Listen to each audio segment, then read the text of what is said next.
వాళ్ళకి ఎవరిచ్చారు ఈ దేశంలో జనాలందరూ ప్రాణాలు తీసేయడానికి? అదే కదా. ఇంకొకటి, ఎవరు వీళ్ళకి కన్ఫర్మ్ చేశారు ఆయన చంపారని చెప్పి? అక్కడ చంపితే కత్తితో పొడిచారు, లేకపోతే కర్రతో పొడిచారు, ఏదో గాయం ఉందంటే ఒక అర్థం ఉంది.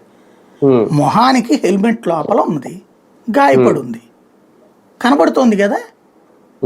పోనీ వీళ్ళు అన్నట్టు మర్డర్ అంటే ఏదో ఒక పొడవాలి కదా. అవును, ఏమి లేకుండా మర్డర్ ఎట్ అవుతుంది? ఏమండి, పొట్ట మీద గాయం ఉంది, గుండె మీద గాయం ఉంది, వెనకాల ఈపు మీద ఉంది, ఈపు మీద పొడిచారు, లేకపోతే తిట్టంటే ఒక అర్థం ఉంది. మొహానికి ఘాట్లు పడి ఉన్నాయంటే అవును ఘాట్లు పడతాయి, కింద పడ్డప్పుడు ఘాట్లు పడవా బేసిక్గా?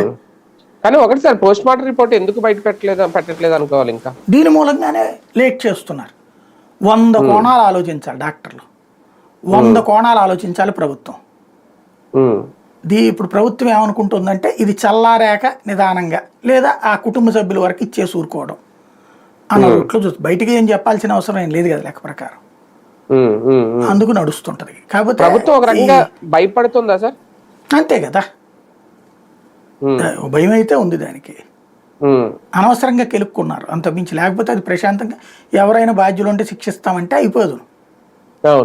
దాని మీద అర్జెంటుగా దర్యాప్తు వేసాం, స్పెషల్ టీం వేసేసాం, ఇది వాళ్ళని సంతృప్తి పరచడానికి. కానీ అక్కడ రెచ్చగొట్టేవాడికి సంతృప్తి ఎందుకు ఉంటుంది? వాళ్ళ సంతృప్తి ఏంటంటే